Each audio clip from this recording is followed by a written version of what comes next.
One of the best sports sedans on the market, the 5 Series has been in BMW US lineup since the mid-1970s.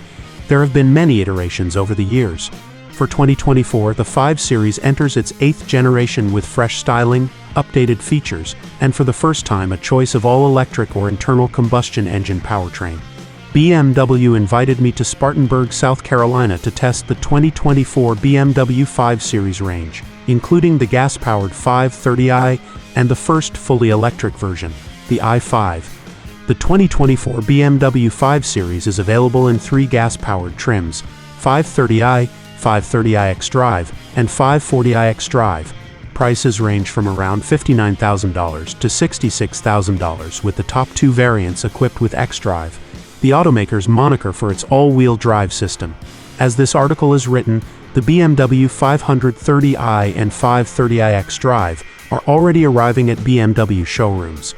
Meanwhile, the 540i has just started production and should arrive in the next few months. The 2024 BMW 5 Series gets all new styling for the new model year.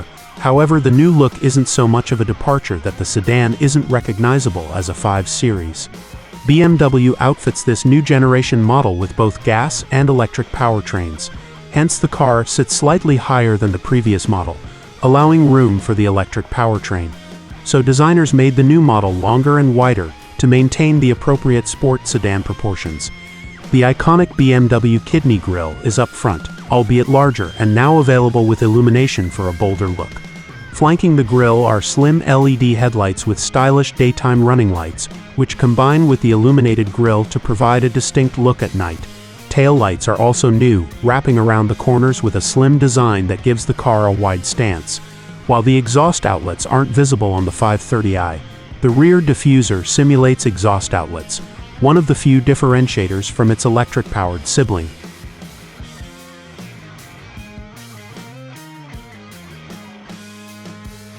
With its pinched face and leering grille, the G60 takes inspiration from the BMW X SUV. This seems a questionable approach for a car many still expect to embody a certain elegance. That said, this isn't the first time BMW has challenged the status quo. The E39 5 Series killed off BMW's much-loved shark nose aesthetic, and the Bangle E60 that succeeded it caused outrage in some circles with its flame surfacing. Like those cars, the G60 is not instantly lovable, though the sloping boot does hark back to the Paul Bracq-penned E12 5 Series, with its neat Italianate aesthetic and superb proportions.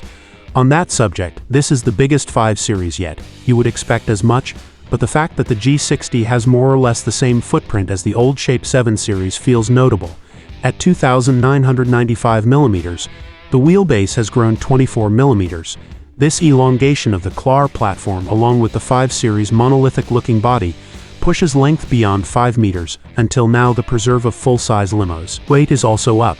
The entry-level 520iM Sport tips the scales at 1,725 kilograms versus 1,610 kilograms before. The addition of a 48 volts mild hybrid setup accounts for some of the gain.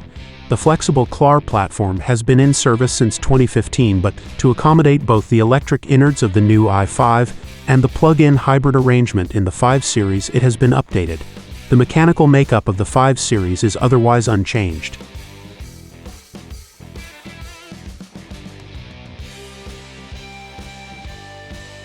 If you like the interior of the new BMW 7 Series, you will like that of this 5 Series.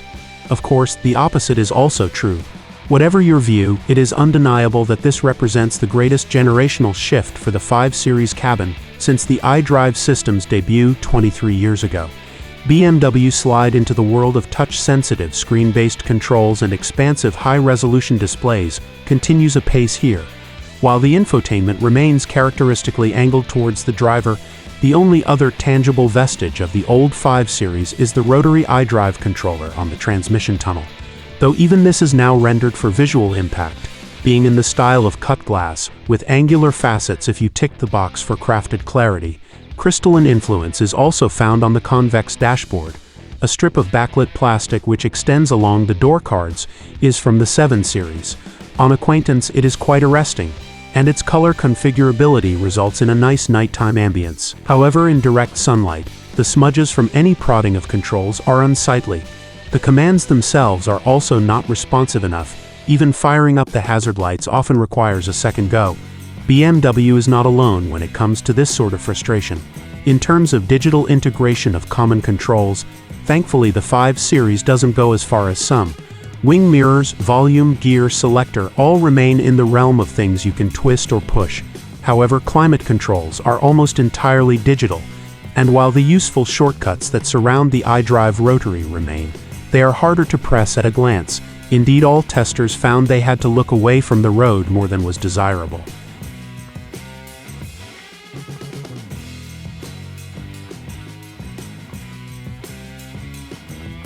We are now on to BMW iDrive operating system 8.5 infotainment generation. Just as it does in the X and i7, the system incorporates the heater controls, seat adjustment controls, interior lighting controls, and many other functions you might expect to find physical switchgear for. The system's saving grace for drivers is that there's still an iDrive-style cursor controller on the center console. However, there's no cursor controller on the steering wheel, and going through the main menu screen to find a particular function to adjust can be slow and distracting. BMW tries to provide shortcut functions around the margins of the screen to make it easier to reach particular controls quickly, but they are small and fiddly to hit while driving. It's also possible to create additional shortcuts housed in a drop-down menu. However, these are still inferior to the old OW of numbered buttons that BMWs used to have, and you need to be logged into the car with a My BMW account for the functionality to be enabled. The navigation system is easy to program via voice command, and its roots RE Sensibi is easy to follow with excellent traffic updates. Equally, integration for both Apple CarPlay and Android Auto is slick, as per BMW's usual standards.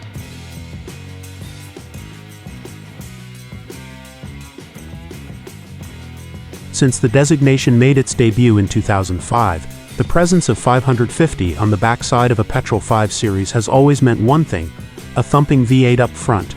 This of course changes for the latest generation, but the loss of 2 cylinders hardly portends a shortfall in performance. A recorded 0 to 60 miles per hour of 4.4 seconds makes the 550 E0 2 seconds quicker than the V10 hearted E60 Gen M5, and we suspect this is also the first sub-M car to sprint to 100 miles per hour in less than 10 seconds. Of course, the hottest PHEV 5 Series barely hints at this sort of pace when you first slide aboard. Defaulting into EV mode, it pulls off the mark with barely a ripple. The straight 6 igniting only once battery charge is depleted, when a serious bout of acceleration is called for, or when you put the gearbox into S mode for snappier upshifts programmed to slot home closer to the 7,400 revolutions per minute redline. The nature of the performance is familiar. As a non-M model with a torque converter, gear changes aren't whip-crack fast, but this ZF unit continues to ensure there's no meaningful break in the considerable flow of torque. As for the lack of a V8, it is a shame, but the 550e has one trick up its sleeve beyond its ability to unobtrusively slip between electric and combustion propulsion. In sport mode, hybrid assistance means tip and throttle response is outrageous. The 19 seconds taken for the 20 to 40 miles per hour dash in third gear actually beats that of the M5 CS we tested in 2021.